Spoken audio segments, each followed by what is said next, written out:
Monsieur, bonsoir. À la une de ce Guinée Info, la visite d'État du président de la République, Professeur Alpha Condé, est à Rabat. Une visite pour poursuivre la bonne dynamique prise par la coopération Guinée-Maroc. Le Niger, on a l'impression d'entendre ces cris de détresse. L'environnement autour du fleuve est quotidiennement agressé.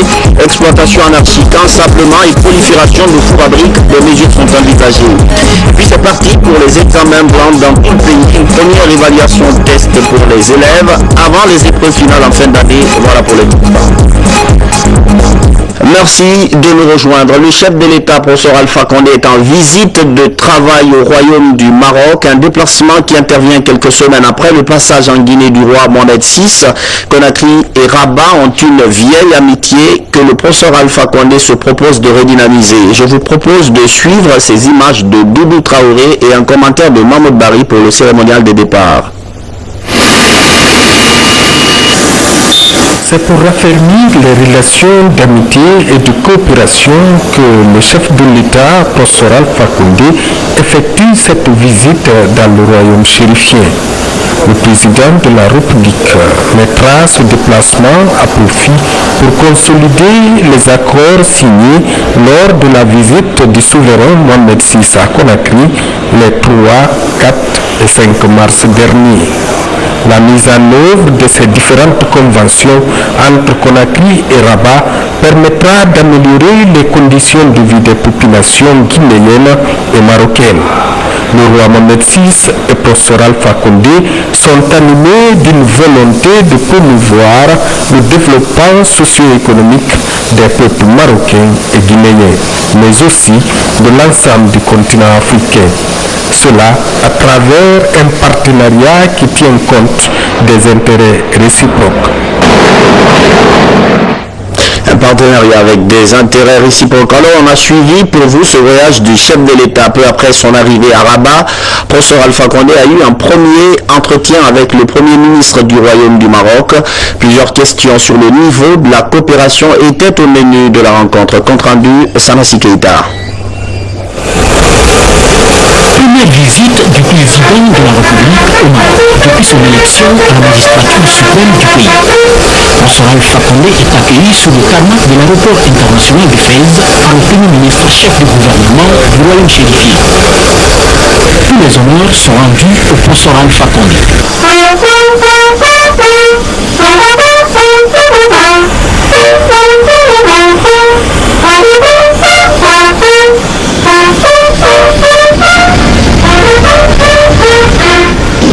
Peu après, le chef de l'État s'est entretenu avec le Premier ministre chef du gouvernement marocain sur les attentes de cette visite. Une visite marquée notamment sur le renforcement de l'axe de coopération Conakry-Rabat. Professeur Alpha Condé ne cache pas ses sentiments pour sa première visite en terre du royaume chérifien. Je suis très heureux de me retrouver à Fès. Je suis venu au Maroc il y a très longtemps, à Rabat, Casablanca, à Fès, à Marrakech. Mais c'est pour la première fois que je vais en tant que président. Évidemment, c'est un très grand plaisir pour moi, surtout après vous savez, le Maroc et la Guinée ont une très longue histoire. Depuis le groupe de Casablanca qui avait été créé par le roi Mohamed V, Sékou Touré, Nkrumah, Nasser et Moudoubo. Et ensuite, le président guinéen Sékou Touré a été vice-président d'Al-Code. Et il s'est beaucoup engagé dans le soutien du Maroc en ce qui concerne le Sahara occidental. Et la Guinée continue à soutenir le Maroc dans cette position et nous appuyons la position du Maroc dans sa proposition qu'il a faite aux Nations Unies. Et nous espérons que très bientôt cette question va être réglée et pour que le développement du Maroc se renforce par le développement du Sahara occidental. C'est notre souhait et nous souhaitons aussi que le Maroc retrouve sa place le plus tôt possible au sein de l'Union africaine parce que le Maroc est membre fondateur, donc son absence est anormale. Mais grâce à Dieu, je pense que les choses évoluent et que nous allons arriver au retour du Maroc. Nombreux sont les investisseurs guinéens qui sont présents ici au Maroc pour accompagner le président de la République dans sa mission de développement de la Guinée. Demain mardi, professeur Alpha Condé, en compagnie d'une centaine d'opérateurs économiques guinéens, se rendra à Meknès pour prendre part à la rencontre entre les hommes d'affaires marocains et guinéens. Une occasion pour le chef de l'État de parler davantage des opportunités d'investissement qu'offre la Guinée d'aujourd'hui.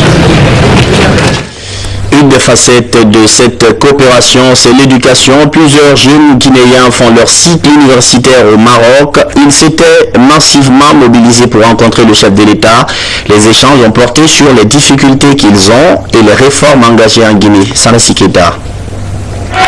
Ils sont nombreux, ces étudiants guinéens du Maroc, à venir exprimer leur soutien sans cesse au président de la République.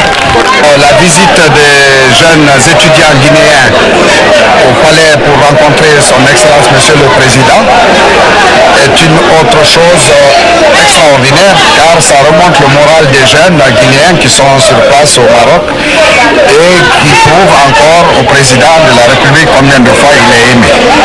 Donc si je vous dis que ce n'est pas un enthousiasme, j'aurais menti. Mais là, c'est une très bonne chose et tous les jeunes guinéens sont contents, vous avez remarqué vous-même. Et le président a fait un geste extraordinaire pour les jeunes étudiants au Maroc. Ces étudiants se sont donc fortement réjouis de leur premier contact avec le président de la République et promettent ainsi de continuer à le soutenir dans ses ambitions de développement en faveur de la Guinée. Et puisqu'on parle de développement, on va aborder le thème économie avec la poursuite des travaux des assemblées annuelles de printemps du FMI et de la Banque mondiale. L'événement, vous le savez, se tient aux États-Unis. La mission guinéenne sort d'une rencontre fructueuse avec les fonds arabes, la Banque africaine de développement et la SFI. Boubacar Ba. En marge des travaux des assemblées annuelles du printemps des institutions de Bretton Woods, la mission gouvernementale a eu une série de rencontres avec nos partenaires au développement comme les fonds arabes, la Banque africaine de développement, la Société financière internationale et tant d'autres. D'abord avec les fonds arabes, notamment avec l'OPEP, Organisation des pays exportateurs de pétrole, qui souhaite que la convention de coopération initiée depuis 2006 soit ratifiée afin que cette institution puisse participer à l'investissement dans le pays. Avec le fonds saoudien, 8 millions de dollars sont annoncés dans le cadre de l'appui à l'hydraulique rurale pour la réalisation de quelques forages à Conakry et ses environs.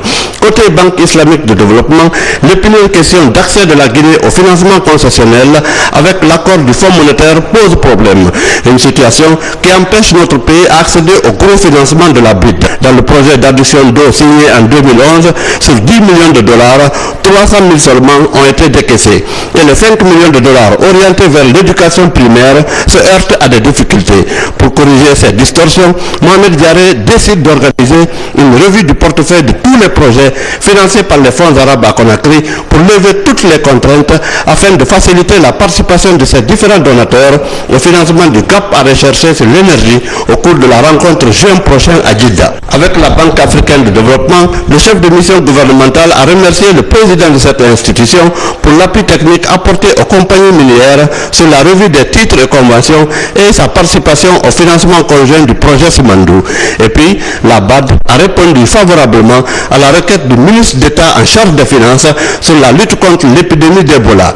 La problématique d'une représentation de cette institution africaine à Conakry a été également soulevée. Quant à l'audience avec le vice-président de la Société financière internationale, 3 points essentiels ont fait l'objet de discussions. L'évolution de la mise en œuvre du projet Simandou, les négociations avec les différents actionnaires de Novotel, notamment avec le groupe Accor et le dossier Sotelgui, où aucun investisseur ne s'est encore manifesté en raison de la présence de 3 opérateurs potentiels qui tiennent le marché. On va encore parler des coopérations avec l'axe Conakry-Londres aussi qui se renforce. Le nouvel ambassadeur guinéen en Grande-Bretagne que vous voyez là a présenté ses lettres de créance récemment à la reine. Il lui a également transmis les salutations du chef de l'État, professeur Alpha Condé. C'est lui, Paul Goazoumanigui en image, qui a donc pris fonction. On lui souhaite beaucoup de chance. Parlons à présent de la gestion du fleuve Niger. La composante agroforesterie d'un projet concernant ce fleuve vient d'être lancée.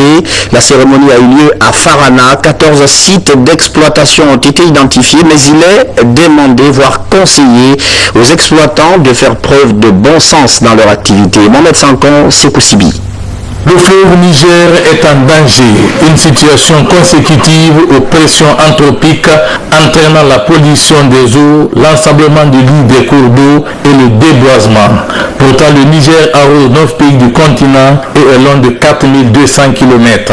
Il faut changer la donne pour lutter contre la pauvreté et garantir la sécurité alimentaire. D'où le lancement du projet de développement des ressources en eau et de gestion durable des écosystèmes dans sa composante agroforesterie de 500 hectares de protection de versants dans les préfectures de Farana et de Kissoudjougou du fleuve Niger. Il vise à sensibiliser les exploitants des 14 sites retenus à accompagner le projet dans la restauration du couvert végétal du Niger.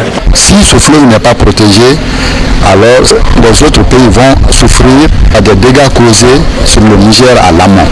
C'est pour cela l'ABN, l'autorité du bassin du Niger, a pris ces dispositions pour le reboisement, pour la protection du bassin du Niger. Les préfectures de Farana et de Kissoudjougou constituent la première étape du projet avec l'aménagement de 450 hectares de plaine et de 200 hectares d'agroforesterie. Les bénéficiaires vont directement s'impliquer dans les activités qui les concernent, c'est-à-dire les mises en défense, l'aménagement des bas-fonds et le reboisement des bassins versants. L'objectif à terme est d'éviter l'exploitation forestière incontrôlée avec la fabrication du charbon très prisé dans les communautés, la fabrication de briques, l'agriculture extensive, la pêche à explosifs et l'exploitation minière. On va parler éducation. Les élèves affrontent depuis ce matin les épreuves des examens blancs. Ceux de Matoto, par exemple, constituent un effectif de 51 000 candidats au niveau du primaire et du secondaire. Cet exercice va permettre d'évaluer le niveau de ces élèves avant les vrais examens en fin d'année. C'est Fernand Kourouma. Toutes options confondues, les épreuves des examens blancs ont été lancées dans la commune de Matoto. Cet examen concerne aussi bien le cycle secondaire que l'école primaire. Pratique initiée par la direction communale de l'éducation de Matoto, cette évaluation permet de préparer les élèves aux différents examens de fin d'année. L'année dernière, la démarche a permis d'obtenir des résultats concluants. Au fur et à mesure qu'on est en train de se battre pour moraliser nos examens, au fur et à mesure, les enfants sont en train de prendre la conscience et la qualité est en train de s'installer. Je pense que c'est ce qu'a voulu notre ministre de l'enseignement préuniversitaire, qui n'aime même pas les statistiques, il préfère qu'un enfant soit qualifié et qu'il soit égal à un Sénégalais, à un Burkinabé, qu'avoir ça enfant admis au bac alors qu'il ne peut pas représenter la Guinée nulle part. La rigueur qui caractérise ces examens blancs dénote la volonté des autorités de l'éducation à former des élites. Cette année, il y a eu innovation parce que l'année passée c'était un peu circonscrit au niveau de la ville de Conakry, mais cette année c'est sur toute l'étendue du territoire national. Et là où je vous parle à l'instant T, le même examen se déroule à Kindia, à Boké, bref dans toutes les inspections régionales de l'éducation. Face aux épreuves, les élèves apprécient les nouvelles orientations du système éducatif. Après ça, nous savons qui nous sommes. Le sujet de ce matin, parce que c'est pas difficile, le sujet est facile. Le sujet qui est établi à l'économie, vraiment on a pu faire en économie. Le sujet qui est là, c'est pas difficile, c'est facile à aborder. Dans la commune de Matoto, près de 51 000 élèves du primaire et du secondaire affronteront les examens de fin d'année. Une détermination du département de tutelle a qualifié l'école guinéenne. Ça s'est passé depuis vendredi, mais c'est un événement. La toute première promotion des blindés du bataillon spécial des commandos en attente de Samoréa. La formation a pris fin récemment. Les bénéficiaires ont appris des notions qui pourraient leur servir plus tard dans la conduite, la transmission et l'armement des blindés. Sergent Lamine Sanakamara. La matérialisation de cette maxime s'accentue au sein des forces armées guinéennes depuis la mise en œuvre de la réforme du secteur de la sécurité. En témoigne la cérémonie de remise aux stagiaires de la première promotion du certificat technique numéro 1 blindé du bataillon spécial des commandos en attente de Samoréa. Je suis rassuré et convaincu de la capacité et le dynamisme de chacun et de tous qui sont capables d'honorer de manière plus éclatante leur centre de formation en relevant les défis qui les attendent dans leur unité. Je suis particulièrement heureux de lire Dès le premier contact, sur chacune de vos figures, la confiance nourrie que vous avez en cette formation.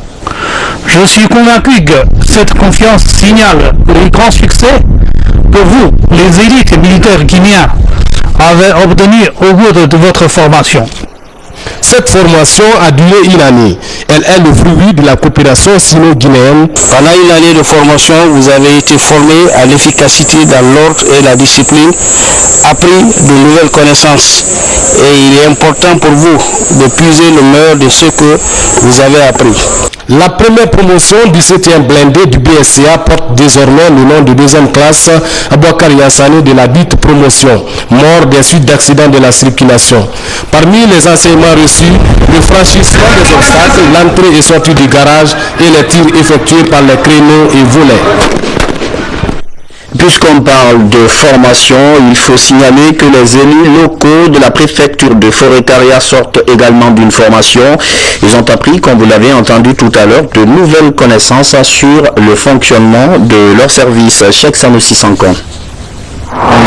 La décentralisation est un système d'organisation administrative et de gestion par lequel l'État accorde à d'autres entités reconnues par la Constitution ou par la loi la personnalité juridique, l'autonomie financière, administrative et de gestion. Ce transfert de certaines prérogatives du pouvoir central vers les collectivités décentralisées est mal interprété par les élus locaux et n'indique pas que l'association pour le développement communautaire ADECO, pour sa première grande action, tente de corriger. On a vu que vraiment avec l'affaire des sociétés minières qui viennent chez nous là, il faut que les gens soient informés, il faut que les gens soient cultivés, qu'ils puissent comprendre les partenaires pour qu'on puisse travailler dans la main. Et nous sommes partis de ce constat. Nous sommes dit à l'intérieur il faut aussi renforcer leurs compétences pour qu'ils sachent réellement comment ces conseils de district doivent fonctionner, quelle est leur principale mission pour le développement de leur localité. En 2 jours de travaux, les 55 participants se sont attendus des 15 districts de la sous-préfecture de Far-Moria ont bénéficié de larges connaissances des notions de démocratie, de la bonne gouvernance, des types de collectivités, des droits et devoirs du citoyen. Nous découvrons ce que nous ne connaissons pas et ça nous oblige à obéir, à remplir les conditions par le système démocratique. L'initiative est saluée par les autorités présentes à la rencontre. C'est une ONG qui a le souci du développement de sa sous-préfecture. C'est d'ailleurs pour cette raison que j'ai dit qu'à partir d'aujourd'hui, je soutiens fermement cette ONG. Cette formation est un outil indispensable pour les élus locaux. Sa démultiplication sur l'ensemble des sous-préfectures du pays pourrait favoriser la bonne gouvernance qui n'est pas que l'affaire du pouvoir central. Au terme de l'exercice 2013, la société Semafo vient de procéder au paiement de 0,4% de la taxe aux collectivités de Kouroussa. La cérémonie de remise des chèques s'est déroulée récemment. La somme qui sera récoltée va servir à financer quelques projets de développement de la localité. Fodé Bangali Fofana. 499 485 290 francs guinéens, c'est le montant que la société Semafo Guinée vient de mettre au compte de la préfecture de Kouroussa et de ses communautés rurales au titre de 0,4% de taxes qu'elle doit payer à Kouroussa, dont les documents de clé de répartition sont ici remis aux autorités préfectorales et communales. Cette remise se fait au terme de chaque exercice, un engagement que la direction de la Semafo a toujours respecté. La Semafo vient de s'acquitter ce matin du paiement des 0,4% pour l'exercice 2013. Les chèques viennent de m'être remis et comme voudrait la logique, je me fais le soin de vous remettre également les documents. La clé de répartition de ce montant prévoit 50% pour la commune rurale de Kiro abritant la société, 30% pour les 10 autres CR que compte la préfecture de Kouroussa, 15% pour la commune urbaine et les 5% restants reviennent à la préfecture elle-même pour le suivi des différentes activités. Au regard de l'impact de cette taxe sur le développement socio-économique de Kouroussa et l'ensemble de ses communautés rurales, je remercie très sincèrement Semafo pour cette remise parce qu'elle vient à point nommé Et ce fonds nous permettra de faire certaines réalisations au bénéfice de nos collectivités. Une des préoccupations des cadres et des travailleurs de la société aujourd'hui est l'envahissement par les orpailleurs paysans de la concession minière de Semafo. La lutte contre Ebola et ce coup de main de la Fédération de Russie, il s'agit d'un kit d'urgence sanitaire.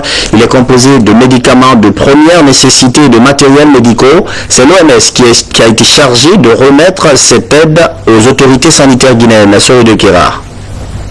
De ce protocole d'accord porte sur la mise à disposition d'un kit d'urgence médicale. C'est un geste de la Fédération de Russie à la République de Guinée par l'entremise de l'OMS, Organisation mondiale de la santé. Il est composé de médicaments de première nécessité, de solutés, de consommables et de matériel médico-sanitaire. Son objectif, intensifier la riposte à la fièvre hémorragique à virus Ebola. Ce premier module médical qu'on transmet aujourd'hui est composé de médicaments et de consommables médicaux pour accorder d'urgence une aide médicale aux malades. Nous espérons que cette aide sera indispensable et permettra de soulager et de guérir les victimes de la fièvre hémorragique Ebola. En mettant à disposition ce kit d'urgence, la Fédération de Russie s'inscrit dans la dynamique de mobilisation de la communauté internationale dans la riposte contre l'épidémie de fièvre hémorragique virus Ebola en Guinée. Le gouvernement, à travers le ministère de la Santé, se réjouit de l'élan de solidarité à l'international qui a permis de circonscrire l'épidémie dès les premières heures de son apparition. Vous avez fait confiance à l'OMS, nous lui faisons entièrement confiance et encore une fois, merci et vive la coopération internationale. La valeur du don est estimée à 200 millions de francs guinéens. Il vient accroître les nombreuses actions humanitaires de la Fédération de Russie en faveur de la Guinée, notamment dans les situations d'urgence. En image, la 65e réunion de la CBI qui a pris fin récemment à Tokyo. La CBI, c'est la Commission balnéaire internationale. Il était question de faire le point sur la réglementation de la chasse à la baleine, l'exploitation et la commercialisation des cétacés. Une rencontre pour confronter les avis entre ceux qui sont favorables ou pas à cette pratique. La Guinée, elle, est pour et a apporté son soutien à la position japonaise. C'est demain le coup d'envoi des 72 heures du livre. On revient en Guinée. Un coup d'œil sur les derniers préparatifs avec l'arrivée des invités. Tous sont désormais à Conakry. L'événement est signé à Harmattan, Guinée. Il aura lieu au Centre culturel franco-guinéen. Yassila. Ici, au Centre culturel franco-guinéen, qu'aura lieu demain 23 avril, la célébration de la Journée mondiale du livre et de la lecture. Une occasion qui sera mise à profit par les professionnels du livre et du public de renouer le contact et échanger les idées sur la vulgarisation de la lecture.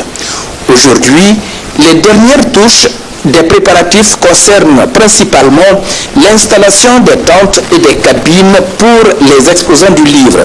Sur place, ici en plein air, auront lieu pendant 3 jours des conférences, des prestations des orchestres, surtout la présentation du livre de l'international français Liliane Thuram. Le colloque sur l'édition universitaire et développement local en Afrique sera un moment important de cette édition de 112 heures du livre en Guinée. En politique, juste pour vous dire, pour signaler cette rencontre de sensibilisation à Kaloum, c'est une rencontre organisée par la coalition des mouvements pour la réélection du professeur Alpha Condé. L'événement vient de se tenir dans la commune de Kaloum. Pascal Dina.